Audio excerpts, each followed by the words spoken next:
Welcome to Mars, Marine. This briefing is designed to acquaint you with a few of the standard operating procedures here on the Mars post. First and foremost, chain of command. All enlisted personnel are under the command of Master Sergeant Thomas Kelly. Sergeant Kelly will assign you to a security detail headed by a security chief. Please report to your security chief for all duty-related concerns. While on duty, please stay on your assigned patrol coverage area. All PCAs have been pre-designated to provide overlapping security and maximize efficiency.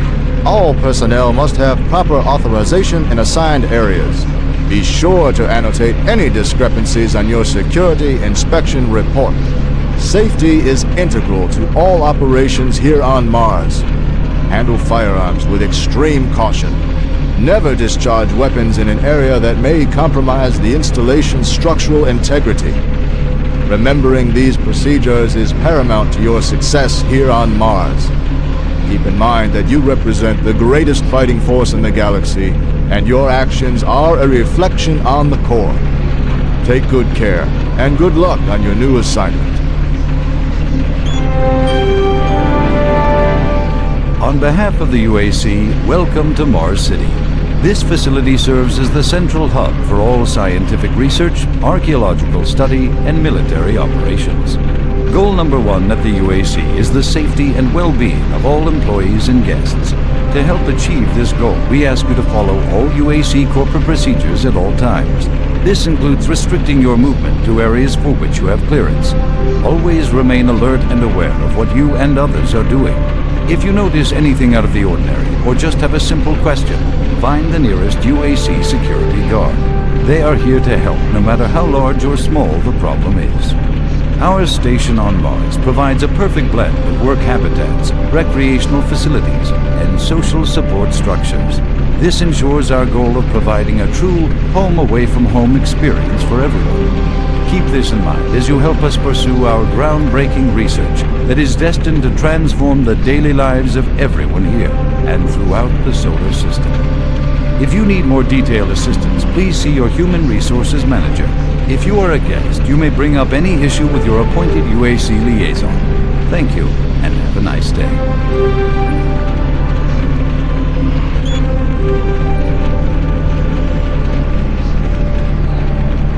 Welcome to the Alpha Labs. Formerly designated Phase 1 by the Union Aerospace Off-World Research Division, the Alpha Labs began construction on October 29, 2095 and became fully operational July 17, 2130. Originally created as the prime science and research facility, Alpha Labs are responsible for the development of leading-edge technology such as the elemental phase deconstructor, hydrocon, and molecular fuel storage compressor, all presently being utilized right here in the Alpha Labs. These endeavors have allowed for much-needed expansion into the UAC's current leading research facility, Delta Labs, where Union Aerospace is opening all new opportunities in research and development. With continued investment and hard work, the Union Aerospace Corporation strives for excellence and is committed to building a better tomorrow.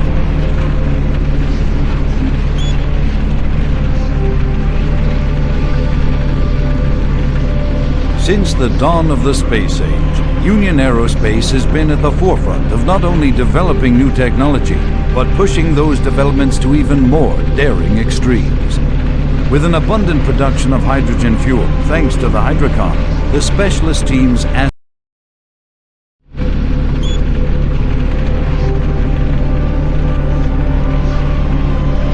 Since the dawn of the space age, Union Aerospace has been at the forefront of not only developing new technology, but pushing those developments to even more daring extremes.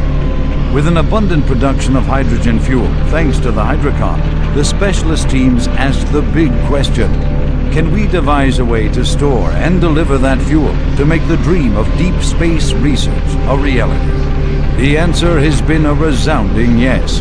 Under the direction of Dr. Malcolm Betruger, key UAC scientists have made startling new discoveries in the fields of quantum physics. And with them, they have been able to use the actual space between electrons and protons in a molecule as a storage medium for fuel in our interplanetary antimatter drives. Now, fuel that would once take up half the payload of an interplanetary ship only occupies a fraction of that space. You are looking at the Molecular Fuel Storage Compactor. The MFS compressor is yet another UAC marvel that brings the dream of reaching and colonizing the most distant planets closer to a reality. The UAC has long made safer worlds for everyone, and now they will bring those worlds even closer than you could ever imagine.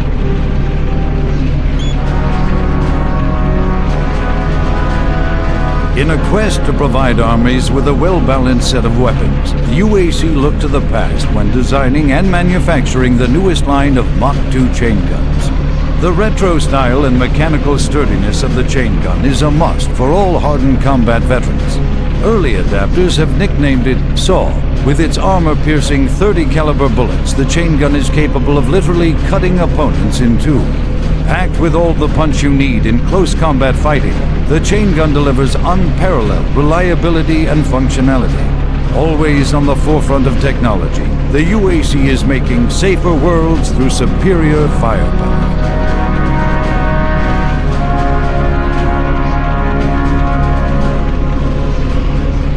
Welcome to the UAC Maintenance Department.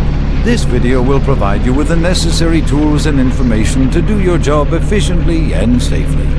A safe worker is a happy worker, and your safety is our #1 priority at UAC. Observe all signs and follow all procedures to keep you and your coworkers out of harm's way. Cleanup is one of the most important aspects of what we do in maintenance. This phase of our job keeps everyone safe, and research has shown that working in a clean and toxic-free environment has a positive benefit on overall productivity. Power generation on Mars produces two byproducts, steam and green goo. We vent the steam all over the base through vents, floor grates, cleverly placed pipes, and pretty much any place else. The goo is a result of the MFS process reacting with core elements in the Martian soil. It is not radioactive, but it is quite toxic. Remove all toxic spills at once. Hazmat suits are the best way to protect yourself when a spill occurs, and if you happen to come in contact with the goo, report immediately to a medical station for a scrub down. After a few days in confinement, you should be ready to report back to work. Report any rule violations to your immediate supervisor, and don't forget to read your employee handbook for additional rules and information. My name is Ian McCormick. I'm a research specialist stationed on Mars, working for the UAC. My primary job is, or rather was, to assist Dr. Malcolm Petruger in a variety of experiments, though for the... My name is Ian McCormick. I'm a research specialist stationed on Mars, working for the UAC. My primary job is, or rather was, to assist Dr. Malcolm Petruger in a variety of experiments, though for the past year we've been focusing almost exclusively on teleportation. I don't know if I'll make it out of here alive, so I'm recording this video log to let someone know what happened, and with that knowledge, prevent it from happening again. Initially, the teleportation experiments were amazing. We were creating a new science, and the prospects of it changing our way of life were, well, they were outstanding. I was proud to be associated with such an amazing project and someone as talented as Dr. Petruger. We noticed early on, probably before we had completed maybe a dozen successful tests, that there was a variable delay during the teleportation. The objects are broken down at the quantum level, transported, and then reassembled. Each stage of the process should have been instantaneous, but it wasn't, and we didn't know why. We sent a video drone through and were shocked at the images it sent back. Just a few frames of video right before the drone came back through showed what appeared to be several sets of eyes looking directly at the probe. We had just found a living, breathing creature that was not human. Petruger immediately sent out a request for volunteers. He specifically wanted UAC security force members because he wanted to capture one of these creatures. I've made a lot of mistakes, but I am most ashamed of my involvement during the next phase. To get medical clearance to send human subjects through the device, I I doctored up several of our reports to indicate that we had performed living tissue experiments. I did not regret it at the time, but a few days later, when our third test subject came back, he was chewing off his own fingers. It seemed he was clinically insane. We started sending teams in, about once every 2 days. The teams were reporting nightmarish experiences, sightings of things that ultimately made us conclude that the other dimension was not just another dimension. It was hell, and the creatures we were bringing back, demons. And then Betruger, he went through the portal himself. I don't know what he was thinking. It was an unscheduled trip. I mean, he just went, and we couldn't stop him. And when he came back, he had changed. He sounded and looked the same, but he just... I don't know, he was just different. And then he did the unthinkable. He took the Soul Cube, the device that was discovered in the ruins, into the portal. The portal stabilizers just started to fail, and then living hell erupted into the base. Oh, we were stupid for not destroying the portals as soon as we realized what was on the other side. Oh God, forgive me. I blame myself for my part in this. Please, someone, never let this happen again. I'm sorry, Ian McCormick.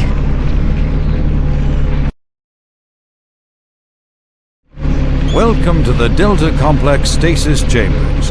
This facility was constructed to house and study the extra-dimensional beings, which were recovered during some of the first teleporter tests originating from Delta Level 3.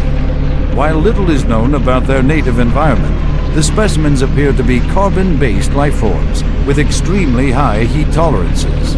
The epidermal tissue is extremely resilient to abrasion or incision, which has complicated internal studies. Observational studies have shown incredible strength and agility, as well as the ability for some specimens to manifest and control cohesive plasma masses. The method by which these plasma masses are created is yet unknown. It is believed that the specimens possess a rudimentary intelligence and social structure, as was demonstrated during the first tragic expeditions through the portal. While the cost in human life has been great in acquiring these specimens, we hope to one day complete genomic mapping and begin to answer the many questions we have about these entities. What you see before you is a relic codenamed U1, or simply Soul Cube. It was discovered in 2104, located in a geographic region where UAC researchers have unearthed evidence of a long-lost civilization. We know nothing of this civilization other than they existed, and that they were all wiped out in some type of cataclysmic event, according to what we've been able to decode from stone tablets found throughout the ruins. What clues we have been able to piece together reveal a culturally advanced society, whose technology can only be described as mystic, as evidenced by U1's strange characteristics. Efforts to further examine U1 have been futile. Mass spectrometer and radiation scanning methods have failed to provide reliable identification of the molecular makeup of this artifact. The object cannot be weighed, and in all tests we've been unable to determine its mass. All attempts to physically manipulate or open the artifact have been met with no success. We also have had no success in deciphering the symbols adorning U1.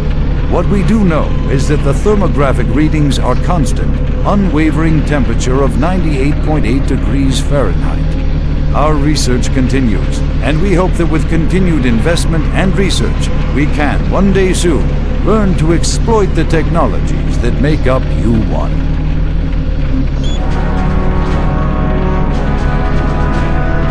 Representing the pinnacle of UAC research and design, the BFG 9000 is the most advanced firearm ever designed. Fully self-contained and deployed as a handheld platform, it is capable of an excessive amount of firepower.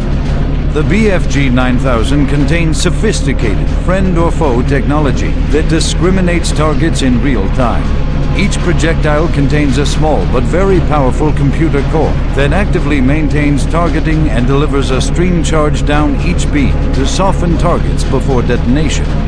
The detonation stage of the projectile is devastating. targets within 15 meters of the flashpoint are not likely to survive. While not recommended for small quarter combat, the BFG 9000 is ideal in the field and against multiple targets. The only foreseeable defense is small arms ballistics. If the projectile is destroyed before exploding, the computer core cannot process the final fusion reaction, resulting in a less than optimal detonation. For more information, contact the UAC's Advanced Weapons Department.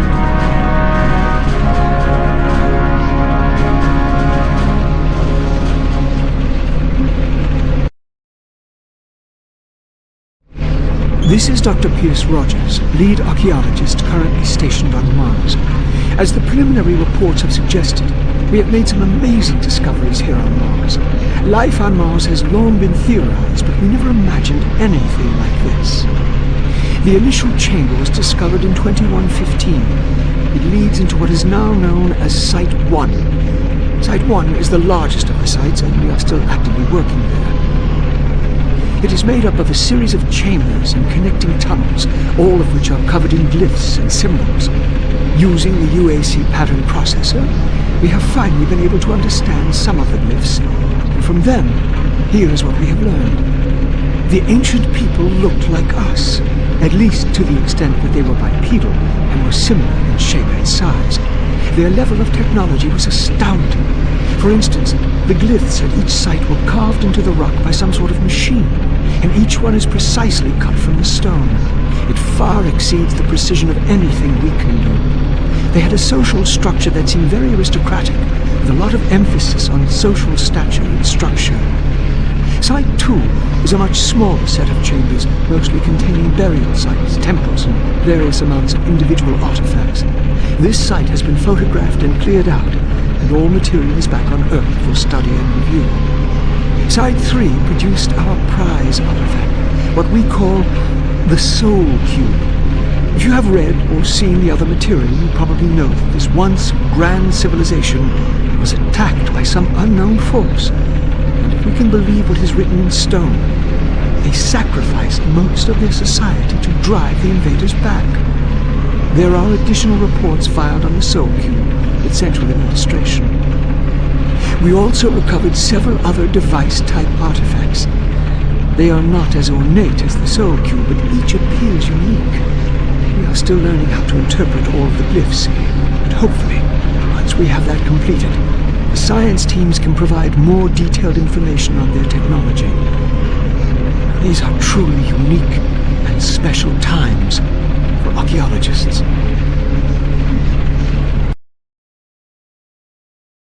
Setting new standards in both archaeological discovery and analysis, the UAC is proud to showcase the latest findings on 4 unique and fascinating artifacts. These tablets were originally discovered in the dig site under what has become known as Site 3. Subsequent examination of the surrounding area and carbon dating of the tablets brought UAC researchers to the conclusion that the tablets belonged to a civilization that existed millennia ago and were placed in a holy burial ground of some sort. Utilizing the best minds in linguistics and UAC proprietary pattern recognition software, the tablets were exhaustively examined. What we found was fantastic. The first tablet provided us with a wealth of scientific data, specifically detailing the mathematical concepts behind teleportation. UAC researchers use this information as the cornerstone for building the Delta teleportation devices. The second and third tablets illustrate an epic story, a story of war, and how, faced with impossible odds, the ultimate sacrifice of an entire race to achieve victory. The fourth tablet details how the essence of each individual was captured and placed in the artifact we now refer to as the Soul Cube. This device was wielded by their mightiest warrior, and with it he banished the invading horde forever. Our researchers are still analyzing a recently found hidden section of the fourth stone and some related fragments. It goes into detail on the invading force and indicates the remaining survivors we do not know, although it seems to reference a map we have yet to locate. To date, there remains no evidence of any type of invasion at any of the sites. Our assumption is that time has removed all but what we now see.